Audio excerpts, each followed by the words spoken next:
explain to me and an audience, what is nationalism? And is it a bad thing? So nationalism is the allegiance, the love that you have not just for your country in the abstract, but for your countrymen. Right. And by and large, nations are collections of peoples who have something in common. It isn't just a geographic border, because typically in a nation, particularly a nation that's been around for a while, you have a common way of life that develops, right? Yes. And so when you talk to a fellow citizen, you have references that you can appeal to. Leave It to Beaver and the 60s and the Beatles and and the Little League games and the Boston Celtics. So this is the American common experience. Yes. So we are a nation, and it's not just that we have a constitution, a Declaration of Independence. We have a common way of life that makes us Americans. Now, right. This is actually true, and everybody knows it's true. If two Americans see each other on the streets of the Champs-Élysées in Paris, they immediately recognize each other because they recognize the Americanness of each other. Yes. Now, so that's nationalism. Now, nationalism can take different forms. It can be benign. Sometimes it can be toxic. So Hitler's nationalism was toxic because Hitler basically goes, not only are we the Germans, but we're the best, everybody else is inferior. Hitler's nationalism was so peculiar that even within Germany, he goes, the Jews who are here, they're not really Germans. So they don't count in our nationalism. So this was the sort of, you could call it fascist nationalism.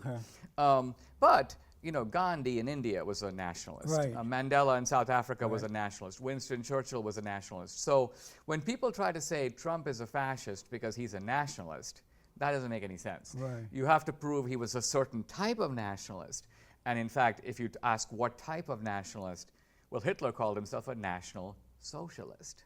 Oh, yeah. Right? Sure. So when Hitler's nationalism married nationalism and socialism, that was the key to it. And that's what the progressives try to muddy the waters about, because they don't want us to identify National Socialism on the left. Right. They try to pin it on the right. What type of nationalist, do you believe that President Trump is a nationalist, right? Yes. And so what type is he? I would say he's not even an intellectual nationalist in the sense No, that he's he's not. Immersed in readings of him. No, Right. He doesn't read Walt Whitman poems. No, he is an instinctive nationalist. And by that I mean he's a guy who grew up in Queens. He likes America. He likes the American people. He likes the American way of life. He's a patriot. He likes capitalism. He thinks that it unleashes animal spirits. It brings out the best in people. Yes. He's a builder. So I think that's Trump's nationalism. Now, the left tries to portray Trump's nationalism as racial. And the way they do that is they go, he's against Muslims. He's against immigrants. Now, first of all, even if it were true that Trump was against Muslims, Yes. that's not racial because Muslims are not a race. Right. But if Trump is saying, I'm not against Muslims, I just don't want dangerous people coming in this country, there's nothing racist about that. Right. That's right. Now, Trump makes a distinction between the legal and the illegal immigrant, right? Now, if all the illegals were non-white and all the legals were white, then you could make an argument that he's making a racial line. Right. But the fact of the matter is, America lets in 1 million legal immigrants every year. Most of them are coming from Asia, Africa, South America, the Caribbean. So they're not white. So Trump is not drawing a racial line. And you'll notice that whenever the left covers immigration, they always blur the line between the legal and the illegal. They'll say things like, Trump is sending, immigrant children home.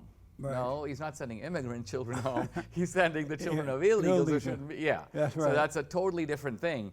And that's why I say Trump's nationalism is actually a multiracial nationalism rooted in the American experience. I see things, because I was raised that way, I think I'm a nationalist. Because all my life I believed in America, I believe in entrepreneurship, I love my country, I want to put my country first. And that's what attracts me to President Trump, is that he believed the way I believe. And so when he said he was running, I said, right on, this man will become the next president. So am I a nationalist, and can a black person be one? Yes, and so can a non-white guy like me. Look, I'm an immigrant, right? So America's my adopted country. Yeah. And so I'm always pay attention whenever I hear all this stuff that people say, America was built by immigrants. No. No, it wasn't not, true. Not true. That's right. Some people build a country, and when it becomes an attractive country, immigrants come to it. Right. But the immigrants didn't build it. That's right. You know, somebody else built it. Yep. So America was actually built by settlers. It was built by blacks. It was built. Immigrants helped, of course, but they were not the original builders. The country was built. The immigrants looked at their own country and they go, things aren't so good over here. Things are really good over there. Yeah. Okay, I'm going to get on the boat and take all the risk it takes to leave your family and leave your friends, leave the whole world you knew.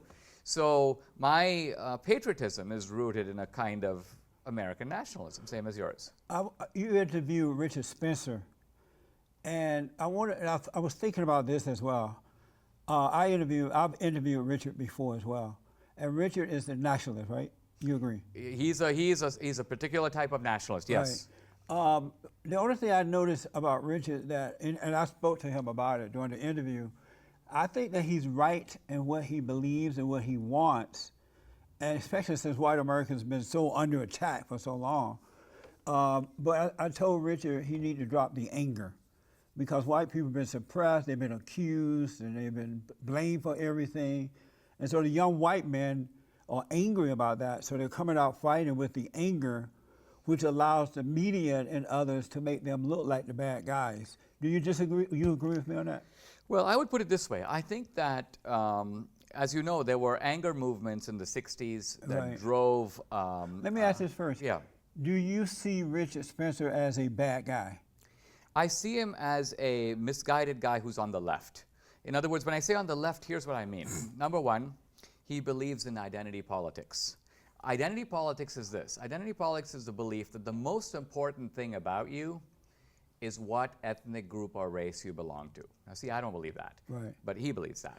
I don't know. I think he only believes that because they've been white guys especially, and especially white straight men, been so under attack, and they've been prevented from speaking up for the last 60 years or so. Everybody accused. I just think they're mad about the way they've been treated. Right, but I mean, in that fallen state, they're coming out like that.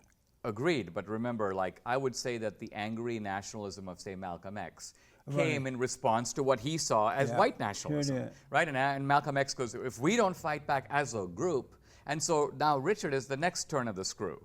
And so he represents a kind of bitter white nationalism responding to what he sees as the minority nationalism of, he goes, well, we have black power, we have Latino power, we have this power, we have that power, why can't we have white power? Right. That's basically his argument. I agree. You know, and but I don't think Trump's on that bandwagon at all. Not at all. Trump is we're Americans first. Right. And that's what we have in common. And I think that's actually the future of the Republican Party. That was also Reagan. That was the Reaganite conservatism. I became a conservative in the 80s. And Trump, I think, is continuous with that. What was your feeling in the room with Richard when you were talking to him? What did you get from him? Well, the funny thing is, we're talking about Richard Spencer now, that's sort of the poster boy of white supremacy, you might say. So my wife Debbie's from Venezuela, and both of us were like, oh, Richard Spencer, white supremacist. You know, we were like, do we need security? But when you meet the guy, he couldn't seem more harmless. Right. Yeah. He's dressed in a little tweed jacket. He's shy. He's well spoken, and so I treated him firmly but respectfully. And what I was trying to get at was this, and that is that the left is always trying to portray these guys as being the quintessential Trumpster. I know, man. And what I tried to show is, listen, Richard, you and Trump actually do not agree on much. So, for example, I said to Richard, I said, Trump is drawing a line between the legal and the illegal immigrant, right? What's your line? Do you want more immigration or less immigration? You've got an immigrant like me now. I'm a citizen. I've been a citizen since 1991. What would you do with me? Would you send me home?